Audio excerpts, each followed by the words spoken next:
Imagine a country so rich, so smart, and so advanced that people from all over the world traveled there just to learn how it worked. Now imagine that same country disappearing, not because of a monster, not because of a disaster, not because of one giant war, but because its money stopped working. This is not a fairy tale. This really happened.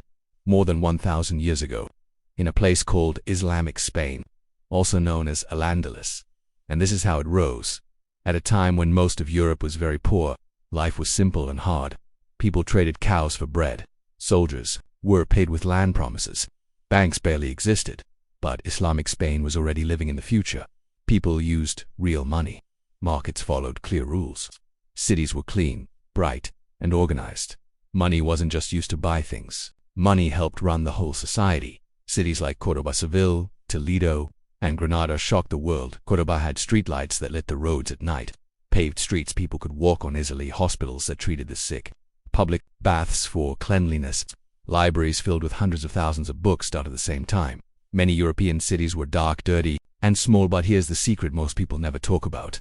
None of this happens unless money works properly, and in Islamic Spain, money worked perfectly. They used gold coins called dinars and silver coins called dirhams. These coins were special. Because they were made from real gold and real silver, each coin had the same weight, the same purity, the same value. No tricks, no guessing, no cheating. So when people held money, they trusted it. And when people trust money, they use it. Farmers sold crops easily. Merchants traded across countries. Builders built cities. Teachers taught students. Doctors treated patients. People were paid fairly.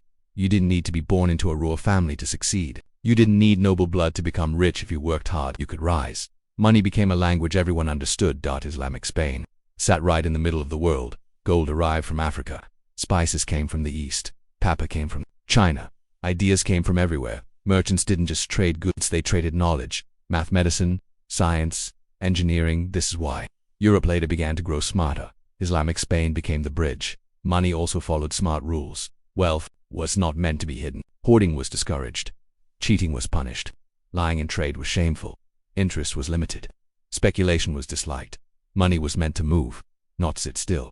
Because money is like blood. When it flows, the body lives. When it stops, the body dies. For a long time, this system worked beautifully. Schools grew. Science advanced. Architecture flourished.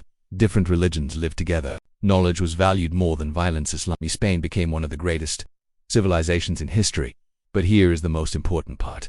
This civilization did not collapse because it was weak. It collapsed because people slowly made bad money decisions. Over time, leaders began fighting each other.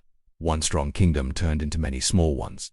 Each ruler wanted bigger palaces, stronger armies, more luxury. All of that cost money. And instead of spending less, they chose an easier path. They broke the money. Rulers began changing the coins. They removed some gold. They added cheaper metals. They made the coins lighter. The coins looked the same, but they were worth less. At first people didn't notice, but slowly prices went up. Merchants began weighing coins instead of counting them. Trust started to fade. This is called inflation. Money losing value. But from the outside, Islamic Spain still looked rich. Beautiful buildings, busy markets, luxury everywhere. But underneath, the system was cracking. Because when money loses honesty, everything built on it becomes unstable. Most people didn't see it. Not yet. Islamic Spain didn't collapse overnight. It cracked. Quietly. Slowly. Silently. And by the time enemies arrived, the money system was already weak. Because once money loses trust, everything else follows. As its money worked, people trusted coins. Trade flowed. Cities grew. Knowledge spread. But something dangerous had already started. The money was changing. And when money changes, people change too. At first, the problem was small. Coins were slightly lighter. Gold wasn't as pure. Silver wasn't as shiny. Most people ignored it. They still bought food. They still went to markets. Well, life continued, but merchants noticed. They started weighing coins instead of counting them. That was the first warning. Because when people stop counting money and start testing it, trust is already fading. As coins lost value, prices slowly increased. Bread costs more. Clothes cost more. Rent costs more. But wages stayed the same. So families worked harder and still fell behind. The poor felt it first. They always do. This wasn't an accident. It was the system breaking. Here's the cruel part. The rulers didn't suffer. They lived in palaces. They had guards.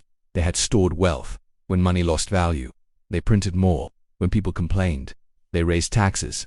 When problems grew, they blamed others. This is how unfair systems survive, by protecting the powerful. Before, money flowed. Now, people were scared. Rich families hid their gold. Merchants stopped taking risks. Trade slowed down. Money became frozen. And frozen money is dead money. Markets felt quieter. Shops closed. Jobs disappeared. The economy began to suffocate. The people didn't just lose money. They lost belief. They stopped trusting rulers, courts, coins, contracts. If money isn't honest, why should people be? Cheating became normal. Lying became useful. Corruption spread because broken systems teach bad behavior. From far away, Islamic Spain still looked strong. Beautiful buildings, rich cities, fancy courts. But inside, the heart was failing. The system that once rewarded work, were now rewarded power. With a system that once encouraged fairness, now encouraged shortcuts. And systems like that don't survive when outside enemies attacked. Islamic Spain couldn't respond properly. Armies weren't paid well. Supplies were low. People didn't care anymore. Why protect a system that no longer protects you? The collapse was fast, city by city, kingdom by kingdom. Not because the enemy was stronger, but because the foundation was already broken. Islamic Spain didn't fall because of war. War just finished the job. It fell because money lost honesty, trust disappeared, inequality grew, leaders chose shortcuts, and people stopped believing. Once trust dies, civilizations follow. This story isn't ancient. It's modern. Today, governments create debt. Money is printed. Prices rise. People work harder but feel poorer. Trust in leaders fades. The same pattern, the same mistakes, different time, same humans. Islamic Spain teaches us something simple. A civilization doesn't collapse when it runs out of money. It collapses when money runs out of meaning. When people stop trusting the system is already gone. Because this didn't happen once. It happens again, and again, and again. Empires rise on trust. Empires fall on deception. And that is why the story of Islamic Spain is really a story about us.